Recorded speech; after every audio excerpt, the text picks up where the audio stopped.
Hi, this is Tom Needham, and you are listening to The Sounds of Film, and boy am I excited. I have someone joining me on the phone right now that I've wanted to speak to for a very long time. I'm talking about writer, director, musician, and creator of the Zeitgeist Movement, Peter Joseph. He's done so much great work that you're probably familiar with. He's known for his Zeitgeist trilogy. He has a book out now called The New Human Rights Movement, and he has a new film coming out shortly called InterReflections. Peter, thank you so much for joining us on The Sounds of Film today. My pleasure, Tom. I appreciate you having me.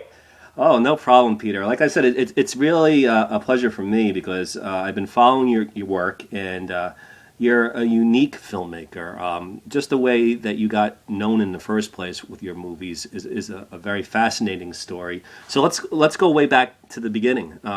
Tell us what you were doing before the first Zeitgeist movie came about and how that came to be in the first place.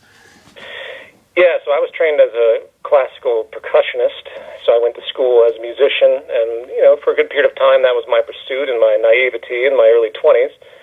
And then after accruing an enormous amount of debt in New York conservatories, I decided that this was ridiculous to be $100,000 in debt for a music degree. One of my first learning experiences when it comes to kind of how our society imprisons people by debt, but we won't go down that road yet. So I did what a lot of people do, and what a lot of people and my friends were doing that were in music or the arts. They gravitated towards advertising.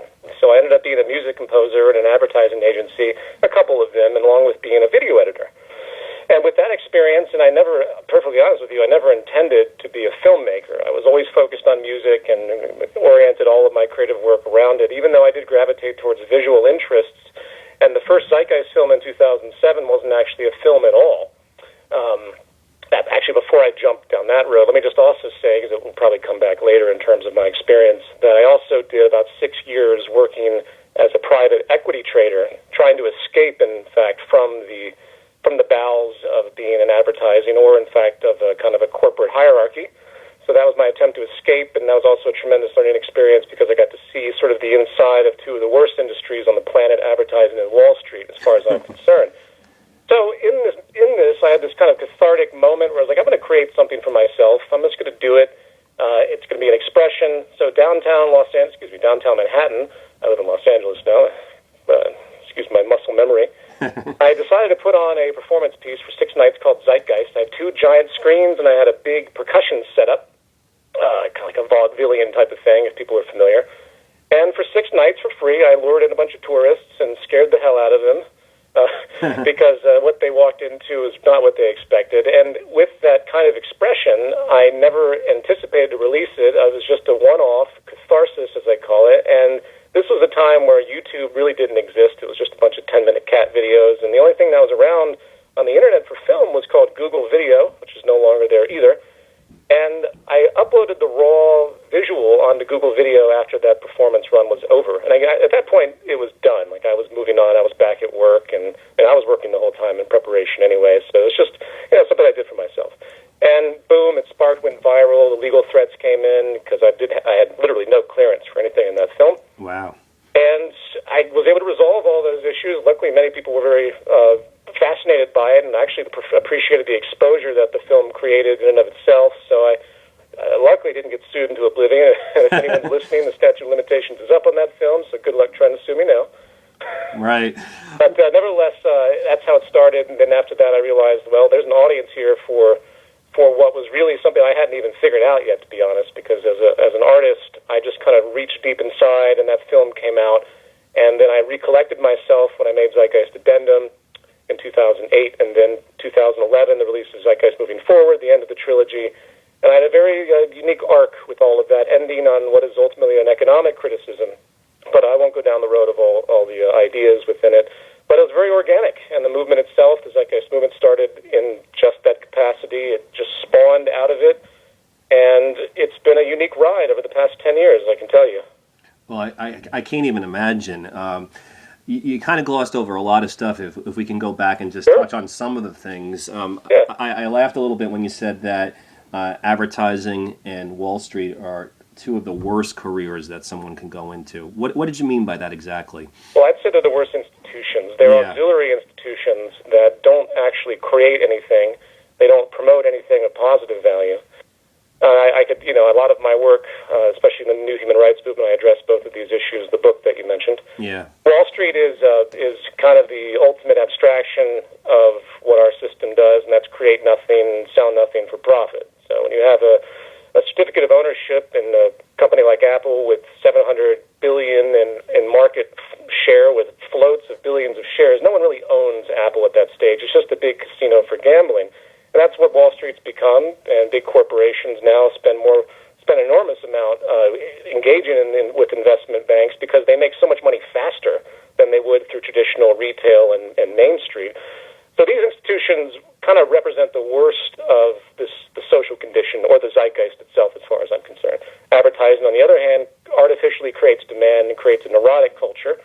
And I've spent a lot of time trying to explain this. I'll just throw it out there. We have a social inclusion in our biology. It's part of our limbic system. We relate to each other.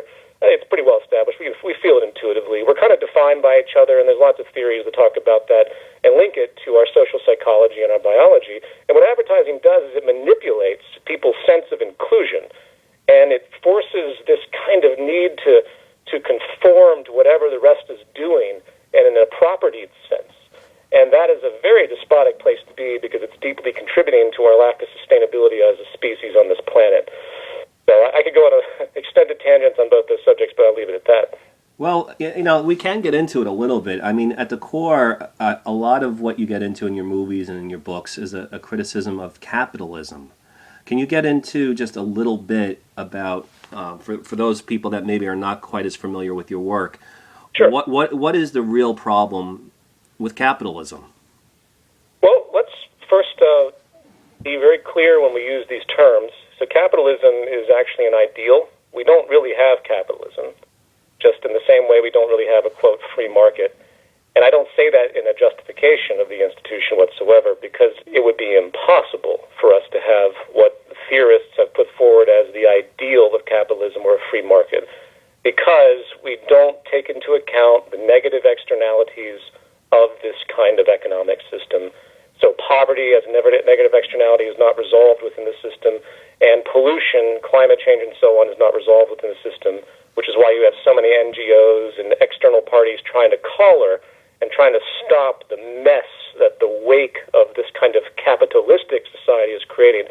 So I want to use that word capitalistic in case there are any purists out there thinking about this. Our society, of course, is extremely capitalistic in the fusion that it is. And that aspect of capitalistic tendency, the structures that creates, is fundamentally against public health at this stage and against our ecological sustainability. For example, the consumer society we have is what drives economic growth and drives jobs. So if you think about the fact that you have demand by people linked to income by other people, that means that it is rewarded for there to be as much as possible for our society to service. And in fact, it doesn't reward the resolution of any problems. I don't mean to be cynical, but let's say tomorrow you cured all cancer. Well, you'd have trillions of dollars vanish effectively over the planet because of how many people are employed to try and service this issue.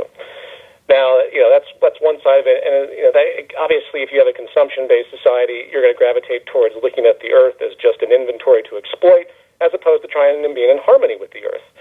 And a lot of the stuff in my work, and especially in the books and so on, goes into great detail about if we were able to get in line with nature, we can create effectively abundance and resolve poverty.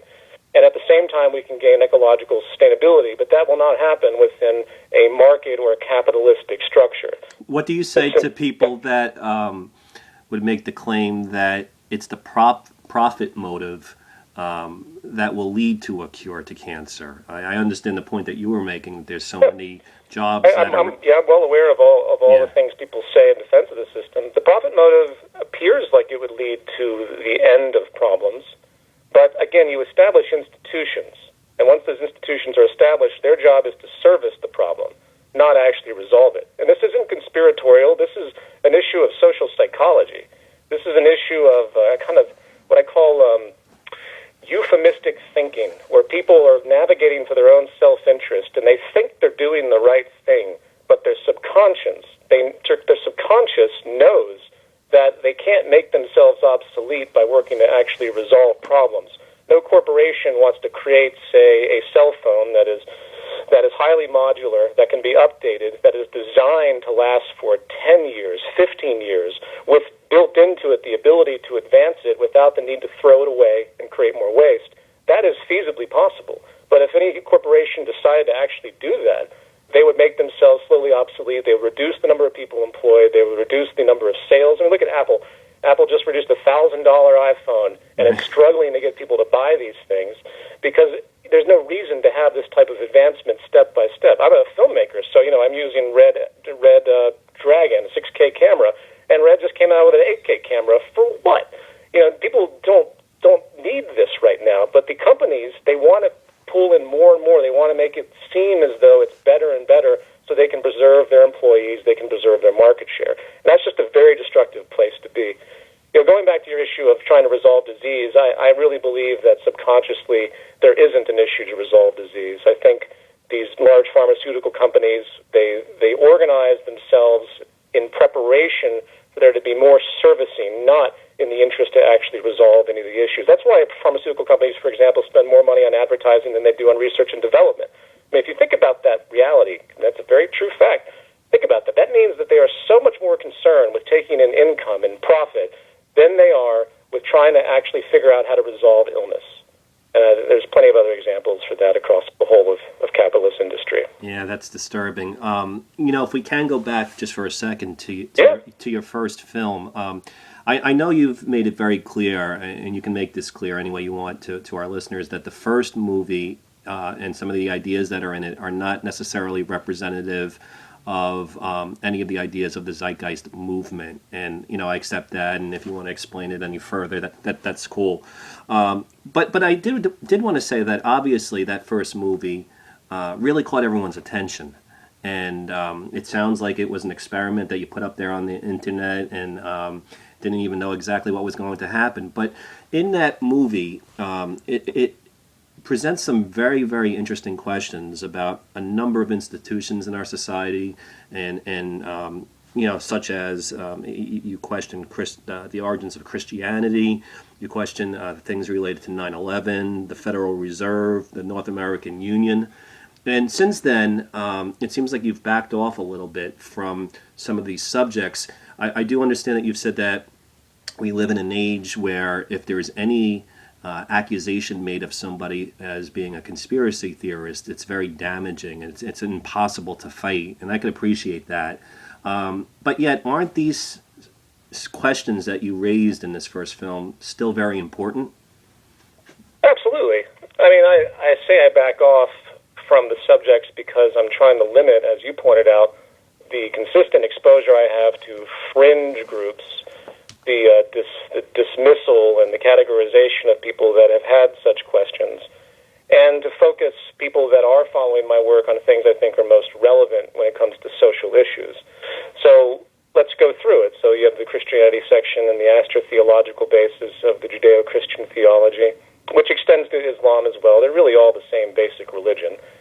And within this, you have to ask yourself the question, where does it all come from? There's two conclusions. It either evolved naturally over the course of time by stories and metaphors and allegories that are presented to tell, to present moral issues, culture to culture, generation by generation, or it came from the hand of God in some metaphysical way. And I think the latter decision or the latter conclusion just obviously doesn't hold as much gravity. So you're left with, what actually went into this stuff. And there's enormous amounts of comparative religion research that shows that there's so many shared nuances between these stories, such as the virgin birth or, celestial organizations, or I don't even know where to begin. I haven't thought about it in so long. I mean, just to throw it out there as well, I did write a 220-page companion guide to the entire first film because I got so tired of people criticizing it and not doing any research or assuming everything that exists in the world can be found by a quick internet Google search, which is just not true. So the texts and the sources and everything for that film are there.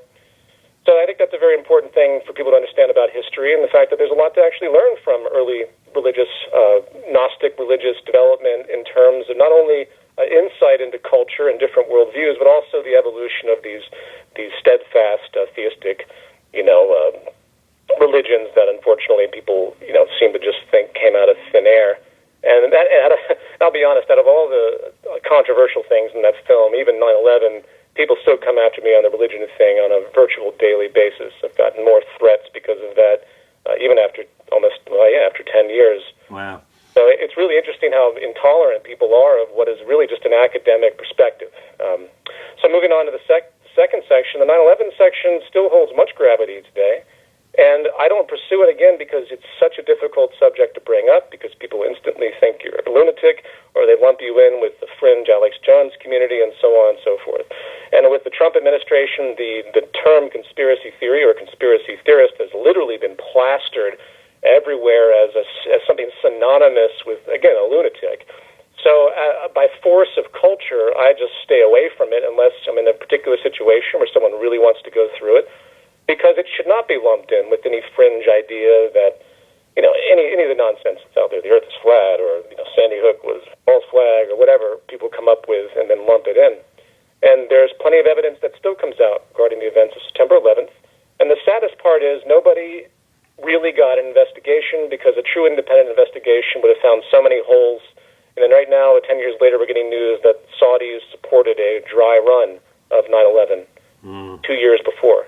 Wow. Now, that's an enormously, catastrophically important thing for people to know that the government's been sitting on. And the question is why? Why would one of the major U.S. allies be interested in causing this type of event? Well, I'll leave that for your audience to speculate. In terms of the third part of the first film, I cover a lot of different things. The main issue in that part is really the war and financial relationships to war and corporate gain from war. That's kind of the core of it. There's a lot of things that are touched upon. And, of course, I stand behind all of that. And I also revised that section 2 or 3 times because of certain things that were indeed wrong. I mean, there are probably 200 or 300 statements of fact in that film, and maybe 1% to 2% I decided to go in and correct. And, again, it's all sourced in this 220-page guide that people can read. And in the bowels of financial power, war is a massive interest, and it always has been. And it's something that people need to realize when we see these instigations of government. We wonder why Goldman Sachs is always in the wings of pretty much every single administration. These financial powers really have to be called out for the fact they're given a unique kind of privilege to make money out of nothing, to create derivatives out of nothing, and they are the ones that have the socialism. They're the ones that get bailed out when things go wrong. They are kind of the monarchs of society. And what is the connection between all of these different topics? Well, to me, it's about mythology, so that's why I presented it as I did. It's a sociological thing to me. Yeah. Some people labeled it a conspiracy movie. No, it's about what people think and why, and let's think a little more deeply. It's a sociological piece, and it's about mythology specifically. The original description of the entire film was about social myths, the myth of theistic religion as we know it, Judeo-Christian and Islamic theology, even though I didn't go into that as much. And then you have the myth of 9/11 and the hook, line, and sinker of the general population, emotionally distraught, looking for that enemy to unify the country without any evidence on multiple levels. And then you have the myth of war being some kind of, discrepancy between powers, that war is an inevitability when war is really an industry. We have a war economy. I'm sure you might have noticed after the massacre in Las Vegas that the gun stocks started to shoot up the next day. Yeah. That's another reason why Wall Street is so disgusting, is it doesn't care. These are people that don't have an interest. They're looking to make money, and that is what the financial kind of reality is now. And people have lost touch of their humanity, and they're just looking for anything they can do to make money off of that widget. One of the things that I also like that you get into in your movies is the role that interest and debt plays in our society. And I was really excited when I first saw your second film that you included segments with John Perkins, Confessions of an Economic Hitman. That book was very influential to me, and I like how you tied that all together. On one level, there's individuals whose lives, you talked about yourself as a student going into debt to get a college degree, but that in the second movie you got into the fact that it's countries now that are being put into debt. There's a whole situation going on in Puerto Rico right now, and all over the world right now. And can you talk a little bit about that role of interest and debt and what it does to the world? Yeah. Building upon what you're saying, I would point out that by 2060, because of the growth of debt, it's anticipated through statistical trends that 60% of the world's countries will be bankrupt. So that's an interesting thought to think about. So, debt goes back 5,000 years. It's in lockstep with something else that we're familiar with called slavery. And debt is an atrocious cultural acceptance, the fact that people just assume this thing is a part of our economy naturally. And you look at what debt does, it creates a kind of coercion on the individual or a country, as you point out. And the sickness, ultimately, is that there's more interest being created, more debt, I should say, plus interest being created in the national and the global money supply than there is actual money in existence. So right now there's about $200 trillion of outstanding debt plus interest in the global economy, and there's only about $70 trillion in actual currency or money. So what does that mean? It means that when there are busts, when the economic declines happen, which happen periodically, as we know, a very common characteristic of capitalistic society, that's when the lower classes really get hurt.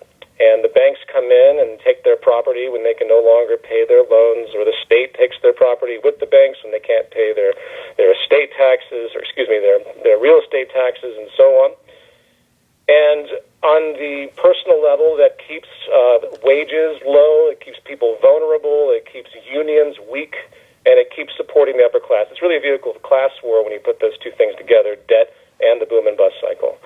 Now, on a national level, it's very similar in its kind of classist arrangement. We have your kind of first world nations, you have kind of your empires, actually, the United States, and you have Russia, and you have China. They have a very special relationship with their international banks and each other in terms of how they navigate their debt. And there's a lot less mathematical reliance. I should say there's a lot less dependency on any of that stuff being repaid, because these countries are so powerful. Remember, the math isn't respected for the upper class countries or the upper class people, which is why, again, you have socialism for the rich and free markets for the poor, in the words of Dr. Martin Luther King Jr. And it's the same thing when it comes to nation states.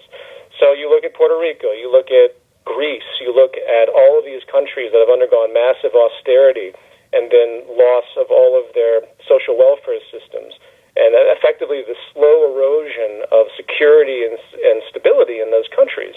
And that's because the middle to lower class countries must pay back their debt to the World Bank and the IMF. Again, these are Western institutions. The World Bank and the IMF are not international institutions, even though they're presented that way. And John Perkins talks about this a great deal, as you mentioned.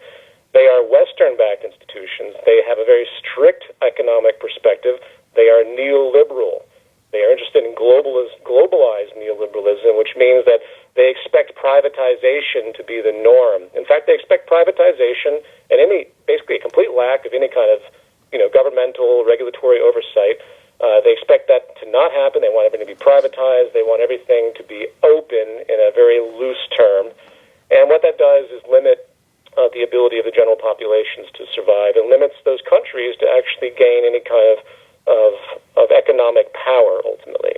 So on a fundamental level, it's a class war, and it's an issue of, let me have to explain this well. It's an issue of oppression when you have World Bank institutions that are loaning money created out of nothing to countries that are forced to literally pay back things they'll never be able to pay back, and then they sell off their resources, they sell off their politicians in many cases through backroom deals. Trade is always the highest priority when it comes to this stuff. And again, I definitely recommend Confessions of an Economic Hitman when it comes to this stuff. But I will throw out one more statistic that I think you'll find interesting, and that's the fact that the Global South, so the Global South is the poor region of our planet, and of course capitalist propaganda would say that the Global South is underdeveloped and capitalism hasn't had a chance to get there yet. But when you look at the history of colonialism, which is really a capitalist function, you'll notice that these are the countries that have been robbed. These are the countries that have been destabilized. These have been just brutally taken over of resources, subjugation, and so on. That's why Africa, Latin America, South America have been in the positions that they are now, not because they've been left behind by capitalism. But going back to my point, we have all this aid, billions of dollars that the West and the United States and the banking, international banking system claims they are sending down to the global South. And everyone's like, oh, great, the rich nations are sending money.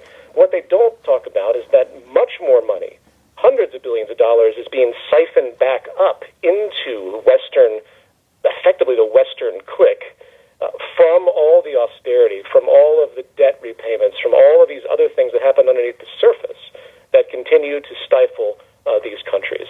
And I'll conclude with this point. The reason this happens, the reason that you see the Middle East torn completely apart, the reason you have, again, destitution, Africa, Latin America, and so many other large nations or continents in that case, is because in the view of Western hegemony, they don't want anything else to develop to interfere with their power.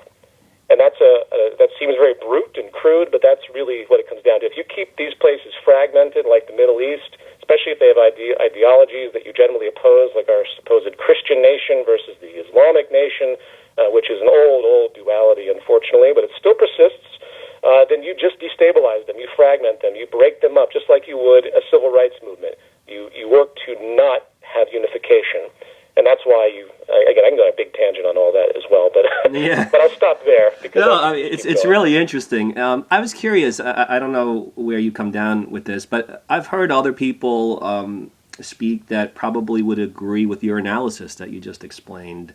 But I've heard two different points in terms of like where this is all going. I've heard some people just say that there's powerful people that are just living in the present, trying to make as much money as they can right now, and just don't really care about the future, and aren't really looking beyond that. And that's just them working within a capitalistic society. I've also heard those who do make the accusation that this is all by design, and that they're looking for countries to collapse, and that there's some kind of end game that we all have to be prepared for, where I don't even know what the future is going to bring, but they have some kind of sci-fi futuristic vision of what the elites are going to do when everyone else collapses. Do you buy into either one of those views, or do you have a different view on like where this is all going and what really is happening right now?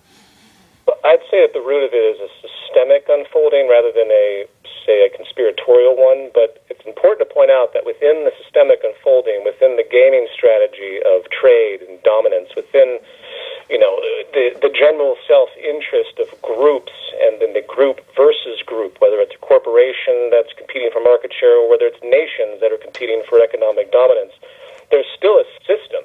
There's still an underlying motivation. Now, that doesn't mean that it's just kind of a day-by-day, interaction where nothing is planned.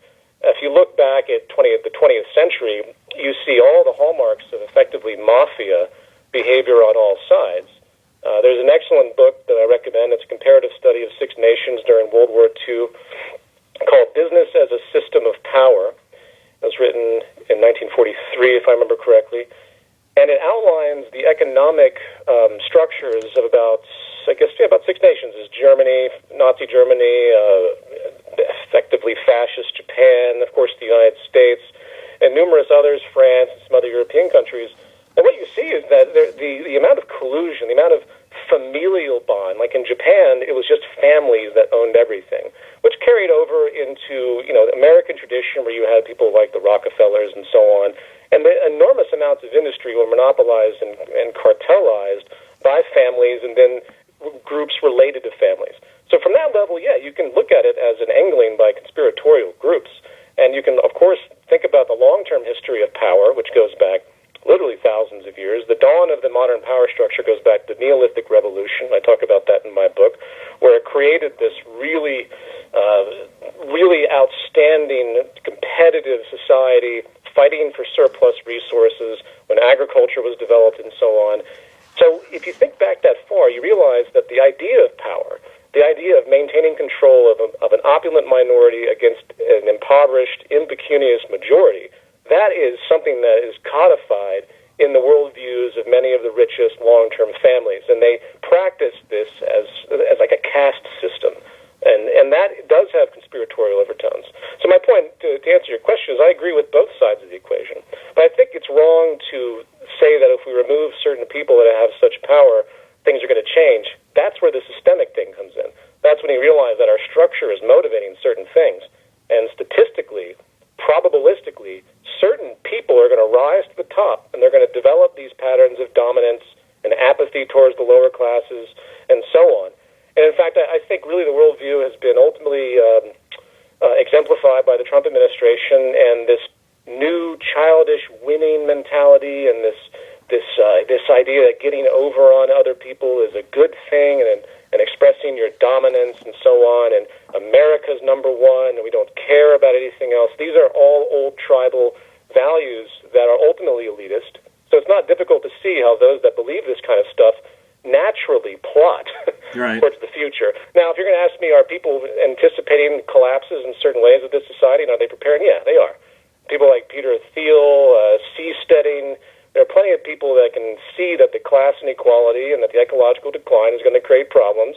I mean, this has even been foreshadowed in Hollywood films, which actually does a very good job over the course of history if you look at what Hollywood's able to foreshadow, such as the movie Elysium. So it's not that they're oblivious to it, but people are going to grab as much as they can at this point and duck for cover, especially if they're wealthy. That's just the natural logic of the kind of survival incentives, unfortunately, that we have in society today. I'll conclude that by saying that you can't break that type of neuroses without trying a different type of economic approach, which is why my Zeitgeist Moving Forward and my new film trilogy and why my book, The New Human Rights Movement, all of this is focusing on the solution of change, because attacking this or that power really has a very limited effect at this point. Well, that's funny because that's what I wanted to get into next. We're speaking with Peter Joseph. He's the creator of the Zeitgeist Movement and the director of the Zeitgeist Trilogy. He has a new film coming out called InterReflections and a book out called The New Human Rights Movement. You just touched on it, but you've been saying a lot in interviews and in your work that this system that we have right now, it can't be fixed. It just can't be fixed. We have to start anew. There has to be a revolution of some sort. Can you explain again why it can't be fixed and what do we have to do? Well, it's definitely a long treatment for me. I go through all of the list. I'll summarize by saying that you have an archaic social system that's based on cyclical consumption, and in other words, you have people that have to create demand to meet interest in jobs and employment, and between the producer and the consumer and the worker, the money has to keep flowing. And in a highly productive society that we have now, a highly efficient society if we focus properly, where you can make cars that last 50, 60 years, where you can make devices that are upgradable, modular. If we actually wanted to approach society from a sustainable perspective, our economy wouldn't survive because it's based on that constant turnover.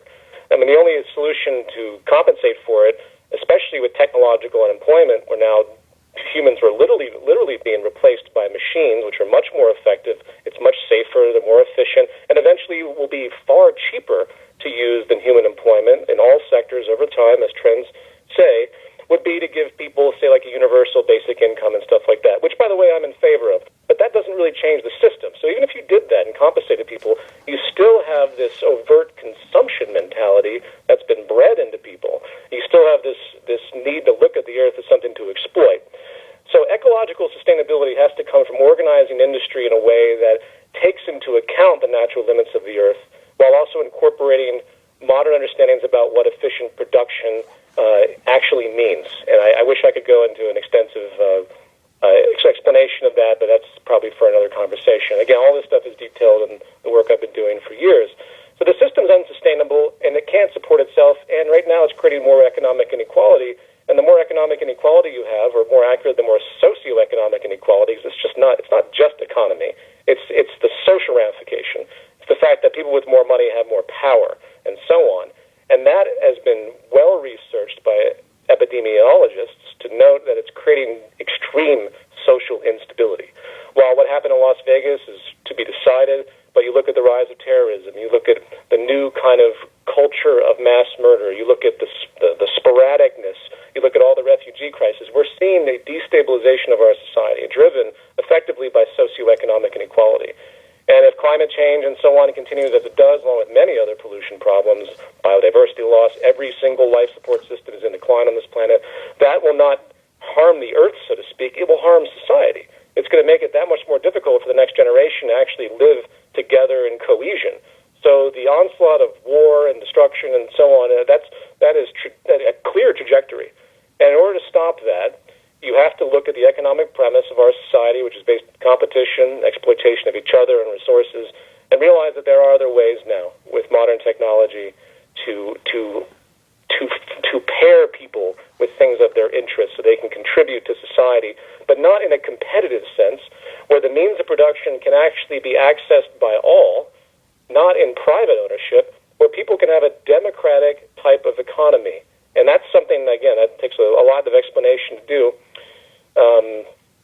To what extent you want me to go into that, I would summarize by saying that there are 5 major trends that are in place right now. Okay. We have the move from labor, human labor, to automation. Right. That is a natural trend, and we need to push that forward.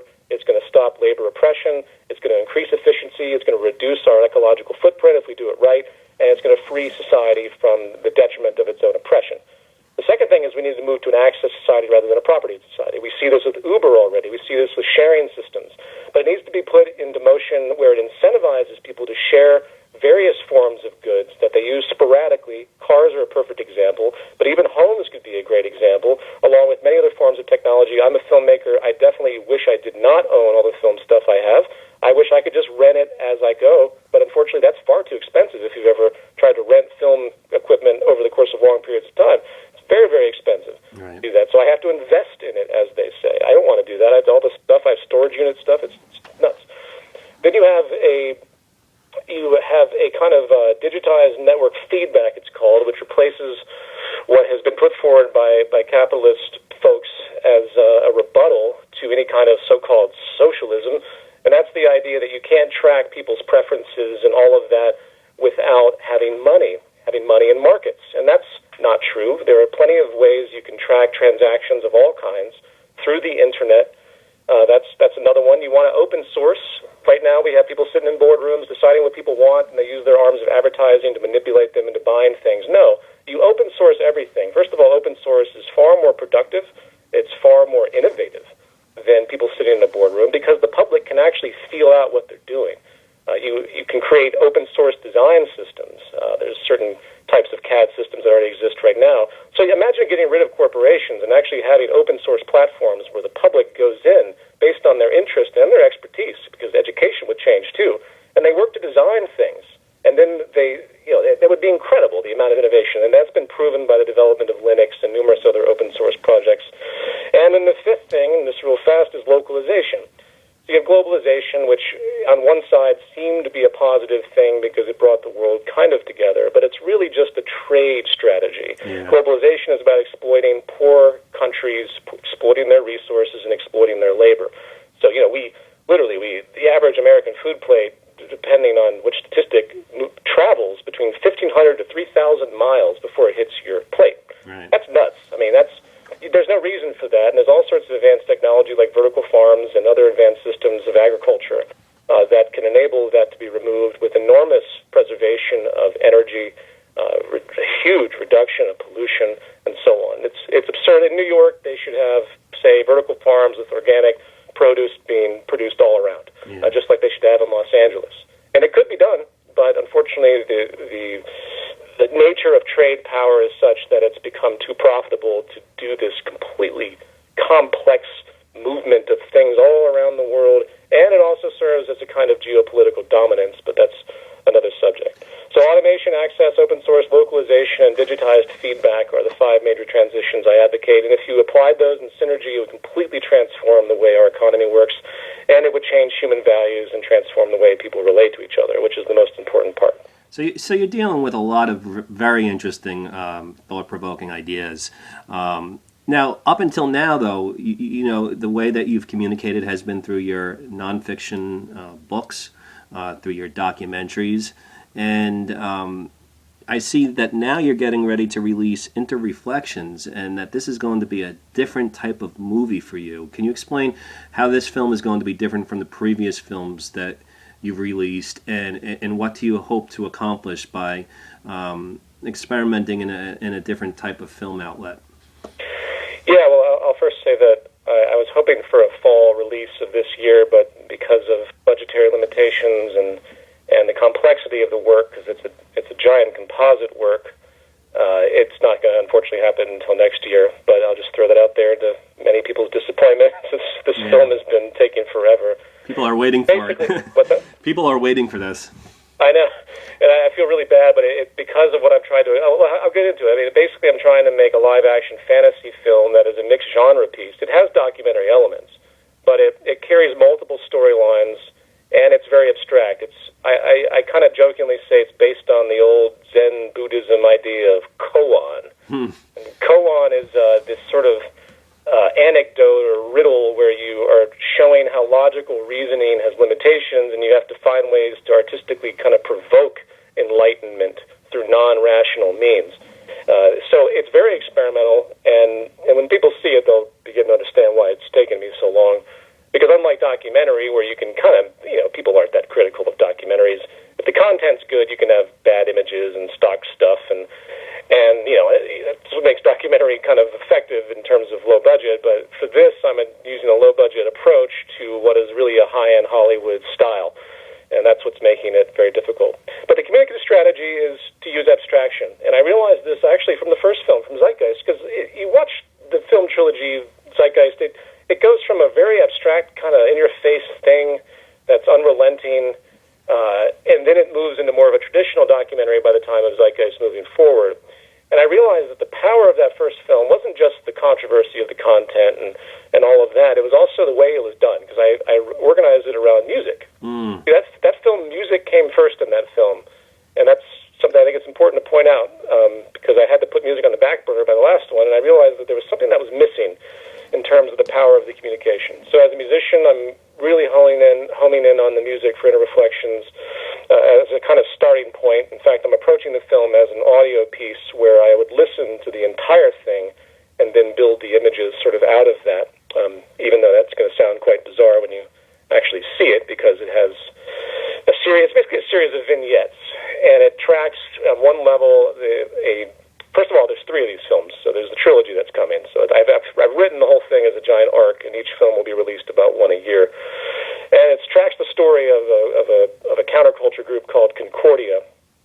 And this is a sort of a meme hybrid of Anonymous and WikiLeaks, but it's in the future, so they're far more advanced, and they're kind of like a conspiracy for good as a gesture, where they're actually working to save the world from itself because of all the problems that have emerged by the mid-21st century. So that's one level of it. And they're also pivotal in transitioning the world into the new society as the film trilogy moves on. But another level of it is a series of hallucinations that happen by a heroine character, where she's walking through society in the modern day, and I have all of these great scenes that kind of come out of nowhere to surprise the audience with very serious gestures, but done in almost a satire, too. And when I say mixed genre, I mean that there are literally elements of satire, there are elements of horror, there are elements of comedy, there are elements of musical. I'm trying to distract the audience from trying to have any preconception of what this film is and where it's going, even though people who know my work will have a certain sense of it. Are you nervous at all? I mean, I think it's tough to take on a project that's ambitious as this. A documentary is a little bit more straightforward, even when it's more experimental, like some of yours are. But when you have actors and sets and all that, people are going to start to maybe judge it a little bit more critically in terms of a film, because they're going to say, like, "Oh, this is a regular movie." Oh yeah, this is new ground for you. I guess at a certain level. I mean, the quality, if people want to, pull the quality card and look at these $300 million movies that are made and try to compare a narrative quality to something like this, then yeah, they're gonna have to step back. But I feel after all these years, I've gotten really good with consistency in the way I've approached this. So while it will be low budget, there's a consistency with it where the audience will forget, as far as I'm concerned, or I expect, that it's low budget.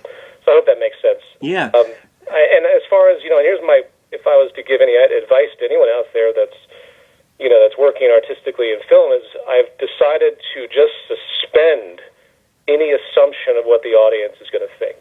While I have my core beliefs in terms of the values and ideas I want to promote and where I think society should go, this film doesn't just knock you over the head with knowledge. This is more of a testing ground to see what can be planted in people's minds in an abstract sense.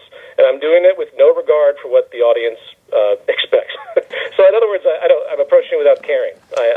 This is something, in fact, this is my first film. As far as I'm concerned, the Zeitgeist Film Trilogy was a unique documentary series, and it got a good points across, but this is my first attempt to make a real film in terms of what I can do with a very low budget and make it the best I can with a range of ideas that will really kind of define me, I think, as a filmmaker, which, again, up until just recently, I really never even considered myself a filmmaker. I was always the musician that did some film stuff on the side. I'm sorry this is a typical question, but is there another filmmaker or some other films that you looked to for inspiration when you were making this one? Well, the only thing that keeps coming to mind to me, and it's not a good comparison at all, but it's David Lynch, because Lynch had mastered the ambiguity in his filmmaking style almost to a point of random absurdity. It's nothing like that, but if you go back and watch Inland Empire, there's this, it's a ridiculous 3-hour film where you really have to struggle to get through it because it's so tedious. But when you get through it, there's unique satisfaction to it because your mind has been forced to look and try to find meaning in so many different ways that I really appreciate that kind of koan, paradoxical ambiguity.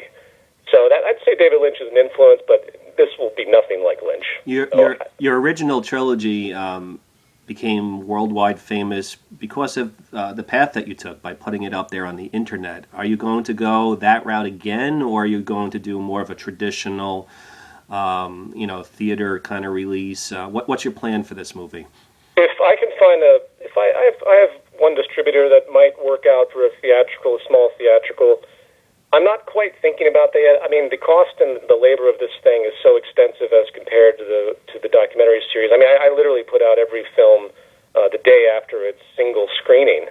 I mean, there were about 400 screenings of Zeitgeist moving forward in 2011 that were all independent.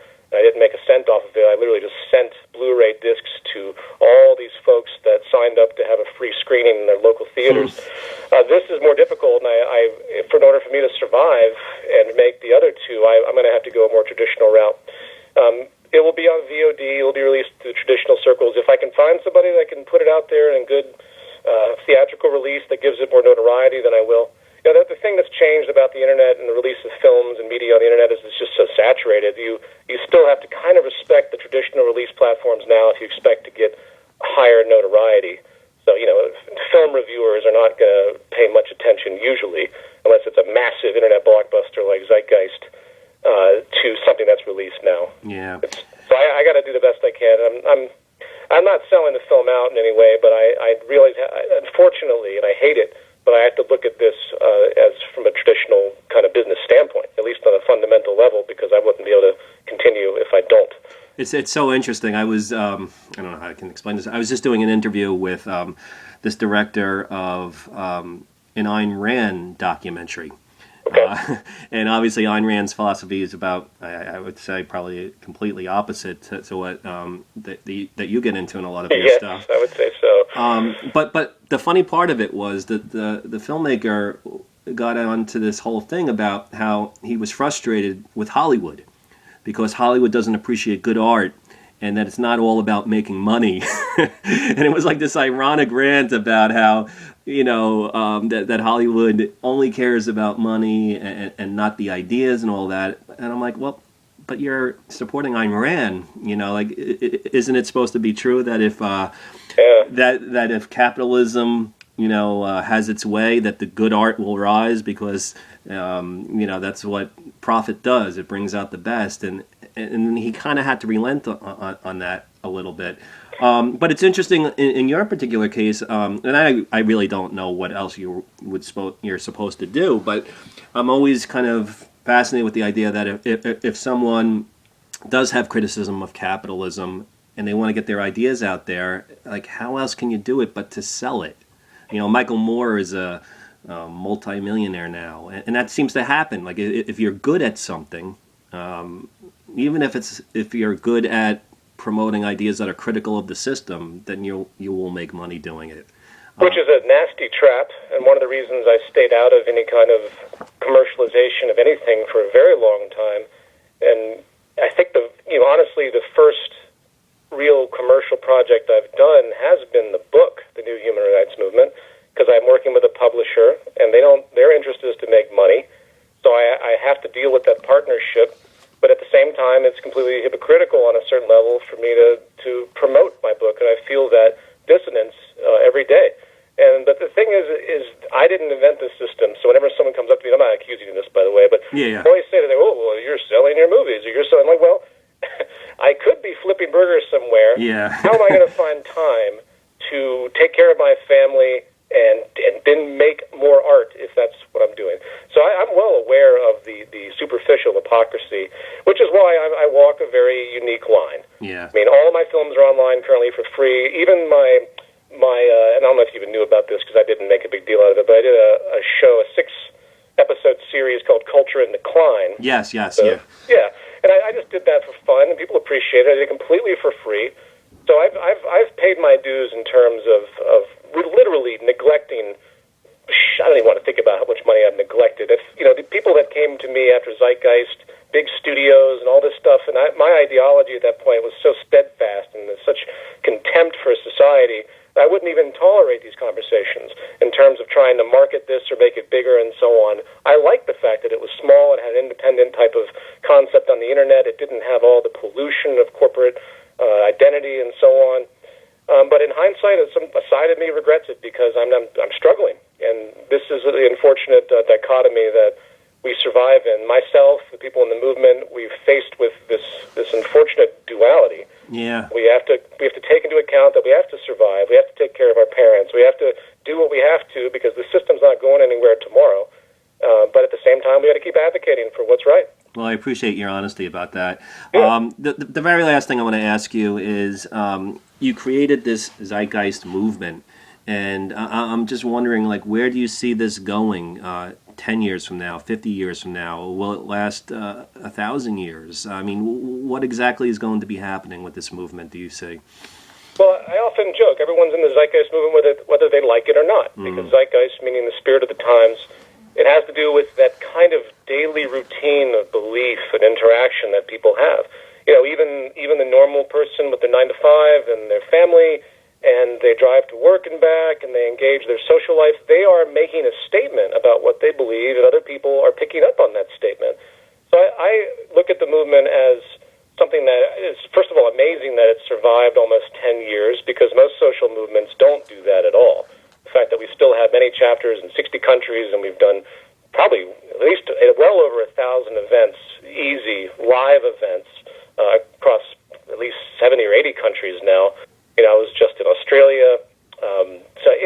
It's pretty incredible to me that this, in the wake of, say, Occupy, which was just a burst of energy, which has kind of hovered back down, while the Zeitgeist Movement is still considered fringe and doesn't get much mainstream play, there's still a lot of people out there that support it and follow us, and it's great. But at the end of the day, it's all about what is actually happening on the broader cultural level, and the Zeitgeist Movement is just one kernel seed of many other movements out there that are trying their best to get new ideas across. I think the difference between the movement is about solutions. So I hope other people come around and create new movements that do better, or they harness more of an energy towards something that can capture the public attention. Like, I don't know if the Zeitgeist Movement will have a spark of public attention anytime soon. The new film trilogy I do always, has a relationship to all that. So when InterReflections comes out, there will probably be more renewed interest in the general ideas that surround it. So to answer your question, I don't really think about it in terms of goals, because I just don't know. All I can hope is that as many people come together to galvanize towards a basic, humane, and sustainable worldview. And I've done the best I can to outline what those values and practices hopefully should be. And I'm always talking to new people and getting new ideas and presenting other figures that have new ideas. We have blockchain. We have all sorts of new things that are coming forward now that have great potential in terms of helping to reorganize our society. Anyway, so I'm just doing the best I can. Who knows? Well, Peter, I'm really just in awe of your work. I mean, you really just seem dedicated to your vision, and you pursue your ideas, and you do it with passion and integrity. I want to recommend to all of our listeners his new book, The New Human Rights Movement, which I did read and I enjoyed, and there's a lot of good ideas there. And like many other people, I'm eagerly awaiting to see your new film, InterReflections, and hopefully when it comes out again in the future, you could join us and we could talk some more about your movie. I wish you the best of luck with that film. Thank you. I appreciate that. I'd absolutely love to talk about it when I finally get it done. All right. Well, thanks again, Peter. And again, it was really a pleasure to speak with you. And if people want to learn more about any of your work, is there a website that you'd like to direct them to? Yeah, I just have my standard website, which is poorly updated, but it usually gets there, and that's peterjoseph.info. peterjoseph.info. Okay. Thanks again, Peter. And everyone, check out the Human Rights Movement. Zeitgeist movies still all over YouTube and InterReflections. So a lot of good stuff. All right. Take it easy, Peter, and hopefully we'll talk again in the future. Absolutely. Thank you, Tom. Okay, take it easy. Bye-bye. Bye-bye.